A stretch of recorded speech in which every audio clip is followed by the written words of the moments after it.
Hello everyone and welcome to Day Trader S&P 500.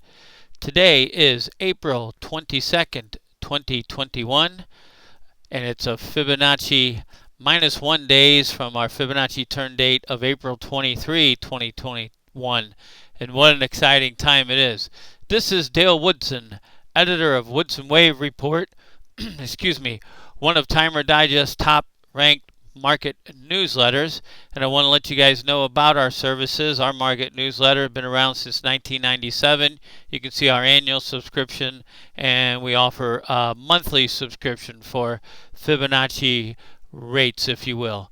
Okay, let's get into some things. We got some exciting things to cover today. We're going to look at the S&P in several different ways, our Fibonacci Time Spiral, and we're going to get into the XRP. We may look at Tesla too. Not a whole lot going on there, okay? So I want to give a little top-down approach, if you will. Here is the weekly log chart of the S&P. This is the 1987 low. That's the wave 1 high. This is a ABC flat wave 2, 9-year correction, if you will, from 2000 to 2009. Okay, then we had this nice third wave up from the 2009 low to the January 2018 high. And you can see that third wave there is a perfect 1.618 multiple of the first wave at that January high. From them, and people wondering about the bear market, this is or was the bear market. I got the bear markets in red, as you can see here. This is 2 and this is 4. Rule of alternation, we have a flat here and a triangle there. Okay, but that went from the January 2018 high to the March 2020 low. And then we shot out of that triangle, as you can see, from the March 2020 low. So that's 4. This is 5. You can see the nice Fibonacci multiple there, excuse me. And that can either be 5, and we'll get into that later, or 1 of 5, okay? And we will know by this decline from that high if it's already in or when in it, or if it's in. Let's put it that way. I think we want to look at things from this March 2020 low. There it is, the March 2020 low. Again, top-down approach. Fibonacci extension from there. We had that around April 29, I believe. Then we had a slight wave 2 pullback. And you can see right here, wave 3 gains equality with 1. And you can say, could it be a 1618 up here? Yes, it could, except it has to be followed by a 4. And this really doesn't qualify. Let me do the Fibonacci retracement of if that was 3 up there. And you can see it's not working very well. And that's because we're in log scale. Trust me, I don't want to go out of it because I want to explain a few more things here, but it's nothing, okay? It's not even the 236. So we will label this. Let me get my wave labels out here. Here we go. And there is 1, there is 2, there is 3, there's the flat 4, and there is 5. Okay? So let me get rid of this here. We're looking at, there it is, remove.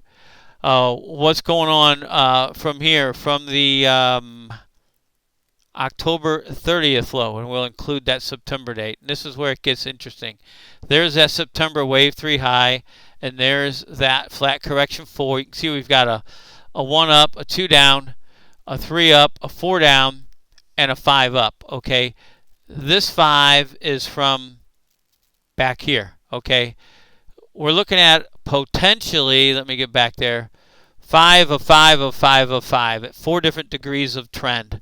Obviously a minimum of 1 degree of trend, but there's a lot going on this chart here, okay? You can see we've got 1, 2, 3, 4, and then 5 subdivides 1, 2, 3, 4, 5 of a much lesser degree. I don't know if I get too technical with you guys here, but that's minuet degree, if you will. But this is our make or break, and we've been long for our subscribers to our newsletter against this low, which is 38.53. Okay, once we take out, or the S&P takes out a complete most recent 5 wave advance of a lower degree, then we know that it's taken out something more than that, because 2s can't retrace more than 1, okay? More than 100% of 1. So, and we can even get down into this 4th wave low here from April the 7th. As you can see, the market's tracking here. But I wanted to show this, guys, to you as far as form is concerned. We have 5 completed waves. We have 5 here at minuet degree. We have 5 here at minor degree. We have 5 here at intermediate degree. We have 5 at primary degree. So that's what's going on here. We want to see a break of this. Okay, I want to get into this move up from the March 4 low. Again, we have a 1 up, a 2 down, and then we can see how you want to label this. Okay, 3 equals 1 here. But I want to show you guys something. Let's just say 3 is here, because this looks like a 4, long and sideways by definition. Let's put it there, and I want to show you guys something, okay? Because this is still not 100%, and that's why we have our parameters and our make or break targets, okay? Let's put the 3 here and the 4 there, and let's put the 5 there, okay? And let's change that degree. That is not that big of a degree. We're going to go sub-micro with that thing. Okay, so if this is 3, it's not equal to 1. 3 cannot be the smallest, but it can be smaller than 1 as long as it's not the smallest. In this case, 5 is the smallest, and we can count 5 waves up here. But you can see here is the make or break line, if you will, or strong resistance right here. It's hanging out right around 41.20, 41.18, and today it hit off of it again and bounced. I think if this thing breaks, you're going to see this thing just cascade to the downside, okay? If not, it's going to hold support and go up to new all-time highs. So this could be a flat here, or it could be a series of 1s and 2s to the downside, but too early to tell from that April 16th high. Okay, but what we can tell is, I'm going back here. Look at this chart here, and then we'll get into our Fibonacci Time Spiral, which is the same chart. 4-hour bar. There's that wave 3, and there's that 4th wave correction. And here's our Fibonacci Time Spiral, and it had called alternating low, high, low, high, low, until it got to the 4th wave low on October 30th, which happened to be a Fibonacci 55 days with a slippage of +3 to the October 30th low. Since then, it's calling every high, and it pointed to 423. And I want to point out again for you guys this spiral that I did back in 1999. It was an hourly or daily spiral in this inner workings, but as it played out, I turned it into a weekly spiral, and it caught all these highs. Were the exact highs? No, but they were good turning points, okay? And that's what it is, a turning point. So we'll see. This one lasted 7 years. We'll see how long this one lasts. So far, so good, but it pointed to 423, and then we got the turn one day earlier today on 422. Notice the slippage on all these was plus. Okay, this one so far is minus. And I want to point out that, it appears that this thing turned with a -1, and that's a Fibonacci number, by the way, one day to the 22nd. And as subscribers or people who have been following me for a long time, and it's 20 plus years, it's reverse cause and effect that everyone thinks with the market. It's not watch the news and then react after the market moves, and then they give a reason or excuse, well, this causes the market to move. It's the opposite. We look at turn dates. We were looking at April 23rd. Look at the turn date, anticipate a move in advance, and get out in front of it, and then allow everybody else to fill in the news blank after the event, after it's moved. It's like, well, this is why it moved. In this case, it was the Biden proposal for capital tax gains. Again, fill in the news event. That's the advantage of Elliott Wave and Fibonacci ratios. It's not like you can predict the future, but you can look at a date in the future and anticipate some event that will be blamed for the reason why the market moved when you're anticipating a market turn in advance, not after the fact. Okay, I'll get off my stool here. But here's what we're looking at here with the S&P. I want to get into a little more. Let's get into the 5-minute here, because here's the all-time high on April 16th. And we have a move down, a move up, and a move down. Okay, this could be, I'll just mark it here. Okay, because this is the very short term, which I like to watch every day. And then we could label that an ABC flat correction. Okay, if that's the case, we can get our extensions here from the all-time high. Let's see what's going on here. And we get the B wave there. And this gives us where C equals A right above 4,100. Okay, but this is sharp, and it looks more like a 3 than a C. If that is the case, then we're looking at something different, and we're going to have to watch this play out. And we might get a clue earlier than we think, or sooner than later. Okay, I'm going to put 3, 4, and 5 down here, same degree. But if that's the case, wave 3 would gain a 1.618 multiple down here at 40.62. And let me move 4 and 5 down. Okay, there we go. Okay, so we're going to watch this play out. This could be a series of 1s and 2s. Let me move that up, make it look a little better. There we go. So we're going to watch this unfold. This is going to give us our signal on what's going on. But we would think that at a minimum this is a flat, and it'll go to here, and then it could go higher from there. Or it's going to extend. It'll be a 1.618 or more. We might as well bring that up. That's 39.90 down there for the 2618. But we'll watch this play out Friday and see how it goes. And I think I have a little chart on that I made up for you guys. Oh, I wanted to show you this other spiral from the March 4 low. We had Fibonacci 13 days later. We had a high. Then the next date in the sequence, 325, we had a low. Zero slippage on that. And then we had this 4-6 high. Remember that had a long sideways tail on it. And this is not updated. I just want to show this for the turn date purposes for the Fibonacci spirals. So that marked a high. And the next date in the sequence is 428. So we've got high, low, high. 428 will probably mark a low if this thing keeps playing out. That would be like the other one back here that did the high, low, high, low, high, low until it reached the low, and then it went to all the highs. So we're going to watch this for 428. That's next week. We'll see how that plays out. I'm really interested in how this all plays out. So we will see. I think I might have had one more chart for you guys. By the way, there's my hero, Leonardo Fibonacci, a mathematician from Italy centuries ago. Everybody went to Pisa to see the Leaning Tower of Pisa. I went there to see the statue of Leonardo Fibonacci. So that's a little personal thing there. Oh, here's the other one I wanted to show you from the all-time high. And this is that count that shows this as an impulsive wave, 1 down.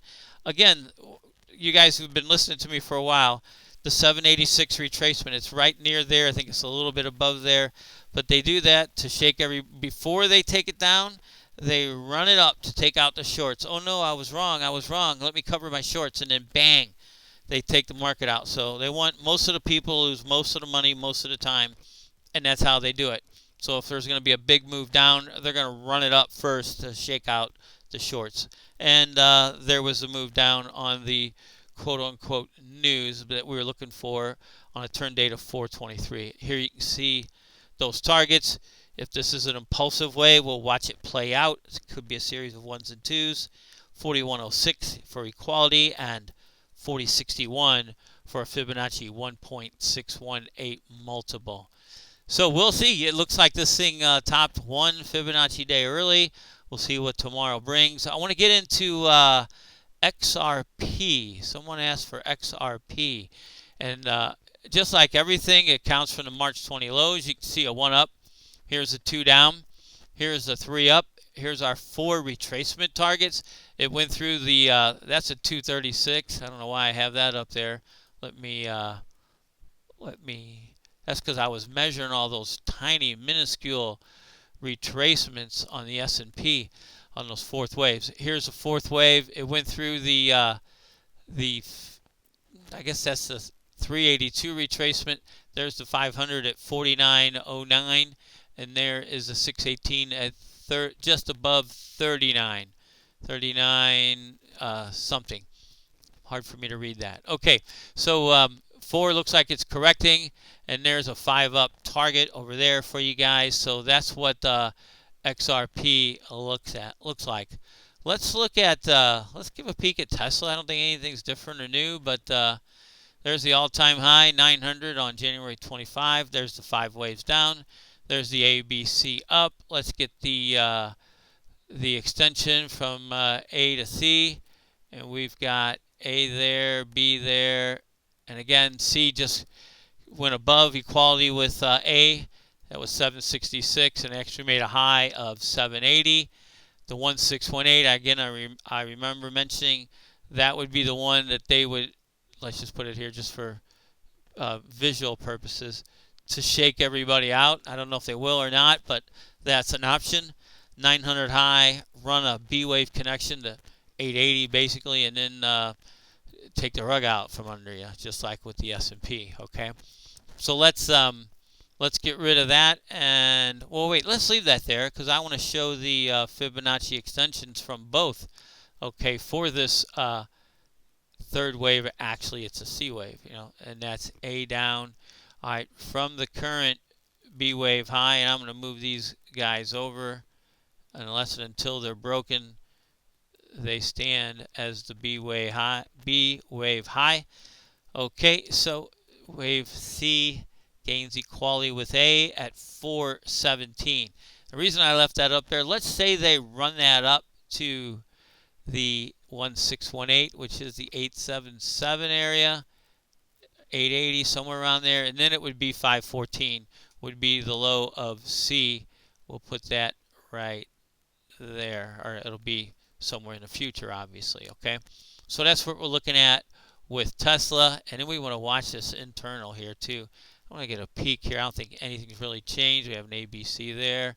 This thing is bouncing around like crazy up and down, but they did run it up. I think that's today. We're looking at a 5-minute chart. Yeah, April 22nd. They did run it up to basically this double top right there near 750 before it started coming down again. So the bears need to see a break of this low here, which I believe is 707, 692, something like that. Let's see. Yeah, 695.92. A break of that will confirm that C wave down is in full force. Obviously need a break of the all-time highs, but this is a 5-minute chart, and this is at April 14th. I'll show you guys over here. That's this right over here. We need to watch this decline to see how it develops. It should develop, if it is a C wave, it should develop similar to this A wave, but with a much steeper rate of decline. Okay, that does it for today, and until next time, take care, everyone.